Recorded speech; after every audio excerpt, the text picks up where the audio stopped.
sexto ano. Vamos lá para a nossa segunda aula. Eu sou o professor Rodrigo Gomes e a gente vai continuar falando sobre o Crescente Fértil. Dessa vez vamos falar sobre os grandes impérios, os sumérios, os acádios, babilônicos, os hititas, caldeus.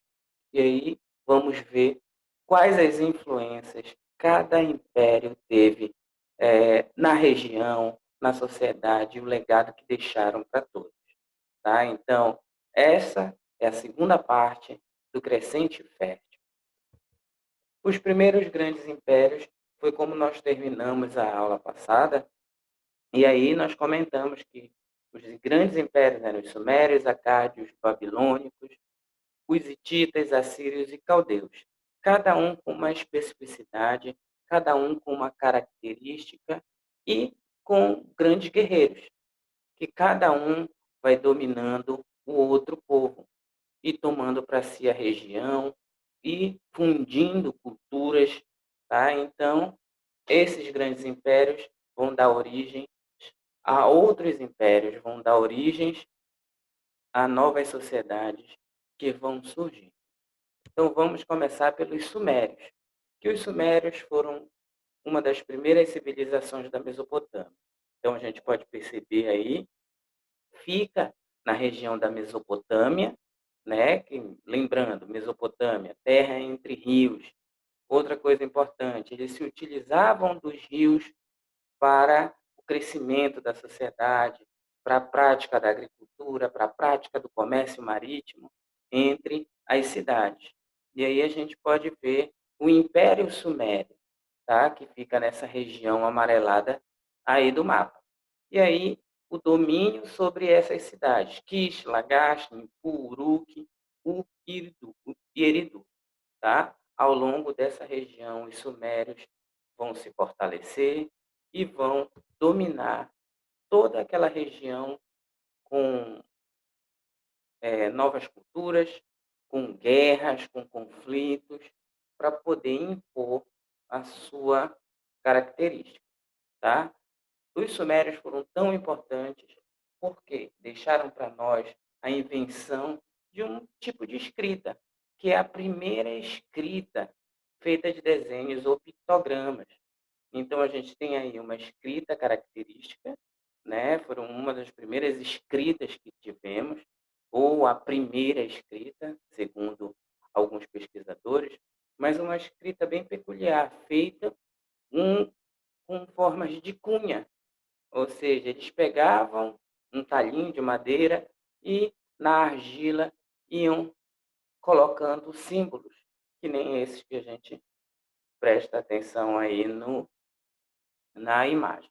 Então, tem a argila, que era o material básico para eles escreverem, né, para eles deixarem algum recado, para eles enviarem para outros lugares. Então, para anotarem também qualquer coisa sobre o comércio, sobre algo importante que queriam dizer, queriam repassar, tá? Então a escrita deles era bem peculiar. Então é uma escrita chamada escrita cuneiforme. Em forma de cunha, eles faziam esse tipo de escrita. E aí a gente pode perceber que é uma escrita diferente da qual a gente conhece, né? Uma escrita muito próxima também dos hieroglifos, que é dos egípcios, né? Por desenhos, por símbolos, tá? Então, a escrita pictograma em desenhos é a escrita cuneiforme dos sumérios. Isso vai ser bastante importante. Esse legado eles vão deixar para a gente, esse tipo de escrita, tá? Então, os sumérios que fundaram as primeiras cidades. E aí, já falamos, Kish, Uru, Uruk, Nippur, Eridu, Lagash foram uma das primeiras cidades construídas pelos sumérios, né? Fortalecida pelos sumérios. E a sociedade que vivia ao redor dessas cidades trabalhava na agricultura. Já falamos que eles eram camponeses, que eram dominados por um monarca, tá? E esse monarca tinha toda uma regalia, acreditavam a maioria dos camponeses que o monarca era um deus ou era enviado dos deuses para poder dominar, para poder reger esse povo todo. Então, temos aí as cidades. Essas cidades eram independentes, ou seja, cada uma possuía um governo próprio, ficando conhecida como cidade-estado, né? Cidade-estado. Uma cidade que tem uma independência, que tem um governo próprio, que tem características próprias, apesar de se assemelharem bastante. Os camponeses vão servir ao Estado, os camponeses vão praticar agricultura, os camponeses vão ser a mão de obra. Então, geralmente são as pessoas mais pobres, que não têm direitos políticos, vamos dizer assim, nessas cidades-estados, tá? O Estado é independente, a cidade é independente, a região é a região mesopotâmica, o império é o império sumério. E tem aí as cidades, cada cidade com o seu governo próprio. Tá? O comércio foi comum com os povos adjacentes, ou seja, o comércio entre as cidades era comum. Necessitava dessa troca entre as cidades para poder abastecer do que eles plantavam, do que eles colhiam, abastecer de produtos que em uma cidade não tinha, então levava para ser vendido na outra, para ser feito trocas também entre as cidades. A escravidão foi praticada pelos sumérios. Geralmente, os escravos eram pessoas endividadas, eram prisioneiros de guerras, tá? Então, o escravo era importante para a prática desse comércio, para a prática da, da servidão nesse momento aí dos sumérios. Com constantes guerras internas, os sumérios foram invadidos pelos acádios.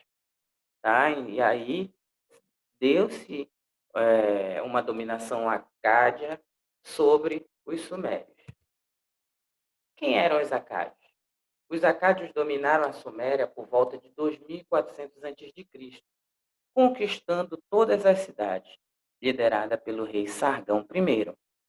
Então, a gente tem aí o Império Acádio, que vai desde esse laranja até o amarelo aqui próximo do Mar Mediterrâneo. Então, era um grande império, né? Um império que dominou várias cidades, que dominou os sumérios, tá? E um império que vai se estender ao longo desse Golfo Pérsico até o Mediterrâneo, tá? Então, vai dominar praticamente todas as cidades da Mesopotâmia e o rei Sargão I vai ser um grande rei, um grande líder, um grande governante, porque ele vai conquistar, pouco a pouco, várias cidades, tá? Em um período relativamente curto de tempo. Então, ele vai se destacar como um grande conquistador. Tá? O Império Acádio durou até 2150 a.C. A capital do Império era Acádia, origem do nome dessa civilização. E aí a gente tem o busto do rei Sargão I. Era um rei que comandava com pulso firme a sociedade, o Império Acádio, e dominou várias regiões ao longo do Golfo Pérsico até o Mar Mediterrâneo. Então, foi um grande império que durou até 2150 a.C. E aí, com a instabilidade e conflitos políticos, aproveitando-se dessa situação, guerreiros nômades invadiram a região. Então, se eu tenho conflitos internos e eu não consigo resolver, eu deixo a margem, eu deixo as fronteiras todas abertas ou fragilizadas. E aí outros vão invadir a região. Temos aí guerreiros nômades invadiram a região. Por volta de 2000 a.C., chegaram os amoritas, ou antigos babilônicos, povos semitas que migraram do deserto. A cidade da Babilônia tornou-se o mais importante centro comercial da região. Então, esses amoritas chegaram, invadiram o Império Acádio e dominaram. Impuseram suas culturas, impuseram sua governância e se aproveitaram daquela situação, da fragilidade que os outros impérios, que o Acádio estava passando, e dominaram. A cidade da Babilônia torna-se o centro comercial mais importante da região. Mas nesse momento a gente está falando aí do início do Império Babilônico, de como se formou, tá? Ainda não é aquela Babilônia que alguns livros, a Bíblia mesmo fala, tá? Ainda não tem aquele grande destaque nos livros da Bíblia. O governo de Hammurabi. O ápice do Império Babilônico foi durante o governo de Hammurabi. Várias construções foram realizadas, proporcionando um maior desenvolvimento para a agricultura. Hammurabi também foi um grande legislador, desenvolvendo o Código de Hammurabi, fundamentado na lei do talião, olho por olho, dente por dente, que é bastante conhecida essa lei do talião, tá? Mas antes a gente vai falar dessas construções realizadas pelo Hammurabi. Então, este governo, ele vai ser muito importante, que através do que ele vai construindo, ele vai fortalecendo a cidade, ele vai fortalecendo as regiões que ele domina, o Império Babilônico vai crescendo e proporcionando um maior desenvolvimento na agricultura e fazendo com que o povo apoie este governo. Então, se eu tenho um bom desenvolvimento agrícola, se eu planto, se eu colho o suficiente para agradar tanto o governo, tanto o Estado, como a população, lógico que esse governo vai perdurar por bastante tempo, tá? E também tinha essa lei do talião, olho por olho, dente por dente. Por dente. Se um ladrão roubasse, ele tinha que devolver, tinha que pagar por aquilo, ou era da pior forma, entendeu? Então, se eu arranco a mão de alguém, numa confusão, numa briga, a outra pessoa que perdeu a mão vai ter o direito de arrancar a minha também, entendeu? Então, funcionava assim, olho por olho, dente por dente. O que eu fazia com ele, tinha o direito de fazer comigo. Então, era uma lei que deixava a população meio com receio ou uma imposição mais forte desse governo, tá? Então, o Império Babilônico vai ser, aos poucos, dominado pelos hititas, e os hititas vão fundar um poderoso império por volta de 1600 a.C., no local que hoje é a Turquia. Tá? Então, aí no mapa a gente tem o Mar Mediterrâneo, mais para cima dos rios Tigre e Eufrates, eu tenho o reino hitita. Tá? É um reino que já está avançando. Lá por cima a gente pode observar no mapa o Mar Negro, então já vai adentrando ali o Mediterrâneo, tá? Saindo do Oriente, entrando no Mediterrâneo. Então, esses impérios, a gente percebe que eles vão se espalhando. E cada vez que se espalha, cada vez que um império sobrepõe ao outro, ele vai adquirindo a cultura, vai fundindo culturas e impondo a sua. Quanto mais forte a sua cultura for, a sua sociedade vai ganhar traços hititas, babilônicos, assírios, tá? Então, sempre a gente vai ter resquícios de toda uma sociedade que nós dominamos antigamente. Então, os hititas foram a mesma coisa. O Império Hitita vai dominar essa região, já não tão para baixo como foi o Império Babilônico e assim. As principais contribuições dos hititas são a provável influência sobre as línguas faladas na Europa, e a gente percebe que os hititas já estavam se encaminhando até a Europa. Principais armas de guerras, temidos carros com capacidade para 3 pessoas. Tá? E um detalhe desses carros aí no ponto 3 é que as rodas eram mais leves, mais fáceis, tá? Tinham uma habilidade, uma facilidade maior naquelas regiões ali de difícil acesso, com muita areia ou com muitas rochas, montanhas, etc. Tá? Então, essas são as principais contribuições dos hititas que vai diferenciar das outras civilizações, dos outros impérios. E aí vem os assírios, um império baseado em sua brutalidade perante os povos vencidos. Então a gente vê aí, não esquece de sempre identificar o rio Tigre e Eufrates. Então a gente pega o Império Assírio, vai desde o Golfo Pérsico até o Egito, já pegando todas as antigas regiões dos outros impérios. Então o Império Assírio vai ser muito grande, vai ser um dos maiores, tá? Das civilizações mesopotâmicas, dos impérios mesopotâmicos, e o Império Assírio vai chegar até o Egito.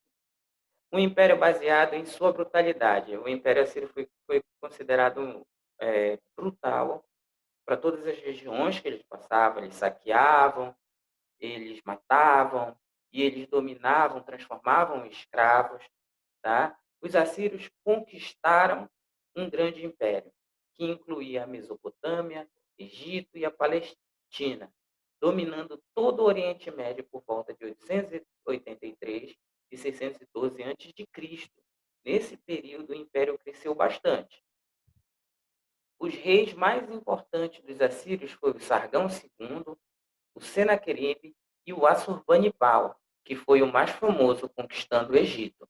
Esse Assurbanipal, que chegou até o Egito, conquistou de forma também violenta, tá?